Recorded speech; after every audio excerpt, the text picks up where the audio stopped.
Hi, my name is Trevor-New. Do lots of musical things, and I'm just gonna be talking to you about delay. Like what is delay in musical terms, and how do we use it for performance? Um, I'm actually using some delay right now as I'm talking to you. This is a ping pong delay, and if you notice, it ping pongs back and forth between the left and right channels or left and right speakers. Yeah, essentially, delay is just a sound. It's just adding delay to a sound, right? So you play a note and then it comes back later, right? Just like that, right? So the way that's useful for performance is you can sort of create this texture in a way. That's how I use it, at least, is I can play a note and then when it comes back I can play other notes.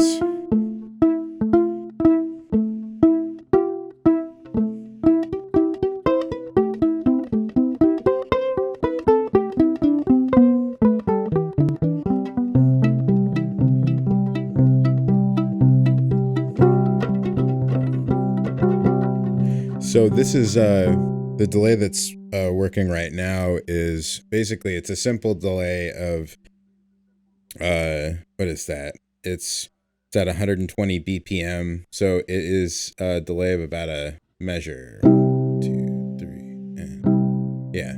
A little bit slow on my counting, but yeah, it's 120 BPM, uh, four beats away, right?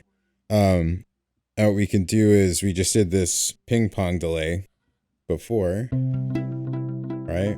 So this is a ping pong delay that has a higher feedback rate, and it actually is controlled by. I'm controlling the feedback rate, so if I turn that up, we get more notes coming back, and then I can kind of let that go out and it goes away, right? So those are kind of basic ideas. You have the amount that you're delaying and then the number of times that it's happening, which is called the feedback. Now, when so you can do a lot of different things with delay. So you have a little bit of a delayed note, and then you can actually have it reverse. So this is a reverse delay.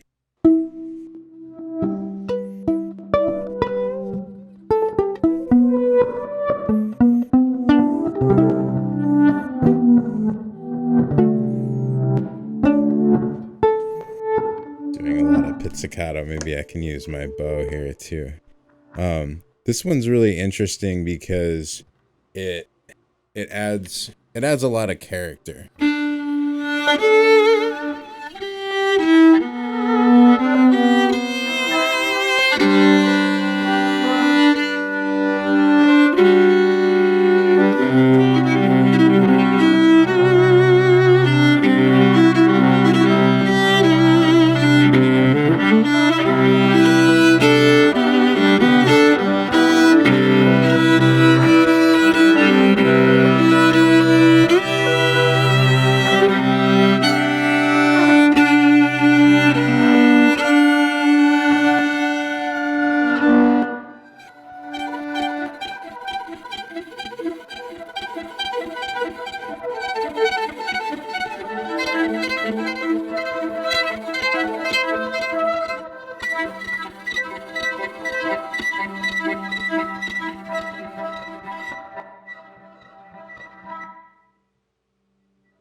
So that one's pretty fun.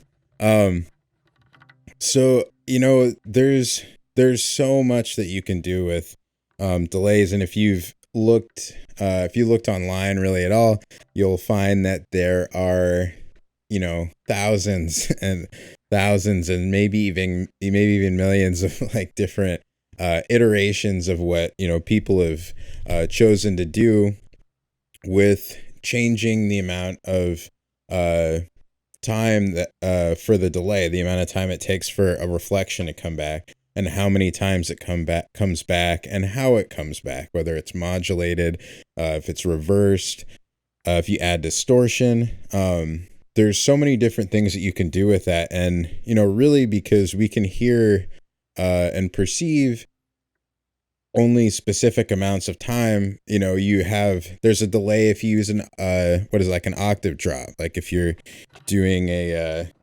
note like this.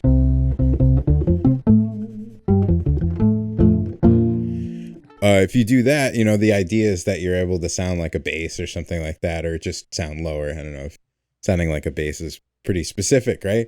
Yeah, the idea is that you sound lower in that instance, but it does technically happen a little bit later, but it's not something that you can perceive. So, as a mechanism in that case, like delay is really great.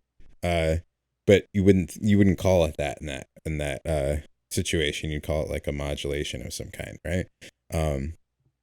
Which is, we're changing our pitch, and there's different ways of doing that. This is lower and higher at the same time.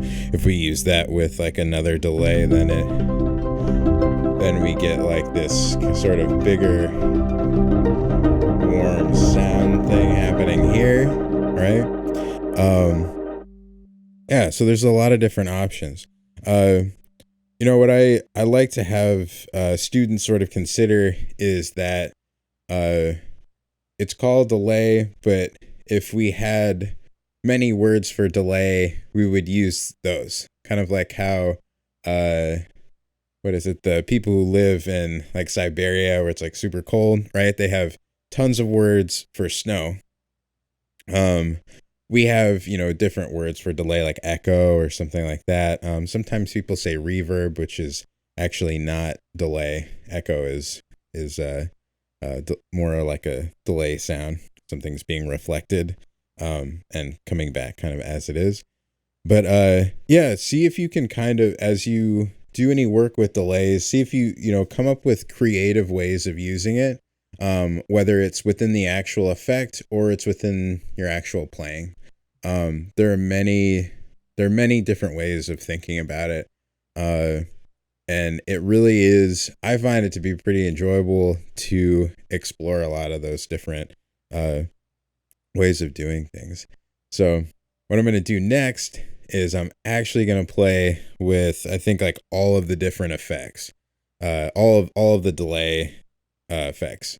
And I have like a little foot pedal footboard that I use, and then I'm using right now. It's called the Soft Step 2 by Keith McMillan. I have a video of that if you want to check that out. In the channel, I have 2 videos actually going through how to set that up and how it's being used, or how I use it as well. So let's try all those different delays here. So here's an octave down delay. Pretty subtle.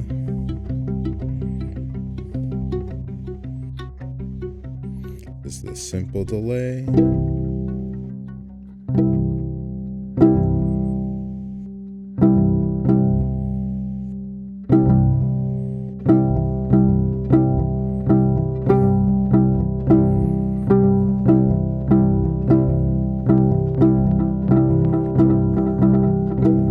There's some ping pong delay.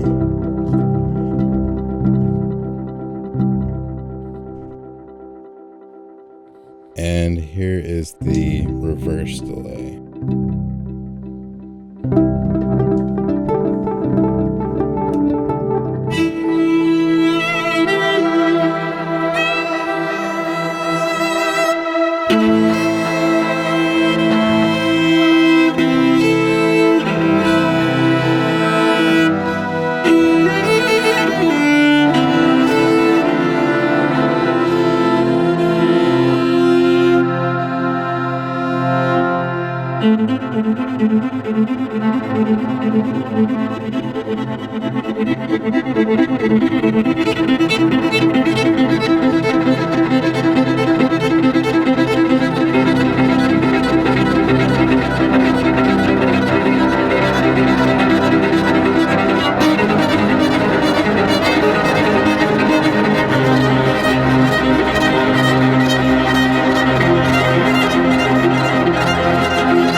great. So, yeah, I hope this was helpful in you kind of figuring out how to use delay. What is it? And actually, one thing I will say is where can you find it? Like, how do you get access to things like this?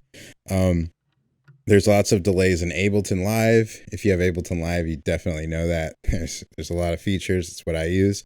Um, but if you have an iPad or an iPhone, you have a lot of options there too. And if you're just, getting into using any sort of technology and that kind of a thing, you could very easily experiment and figure out what you would like to hear just by using some headphones and your phone and downloading an app, right? There's a lot of free ones that are available that have all sorts of things, delay and reverb included, and different distortion.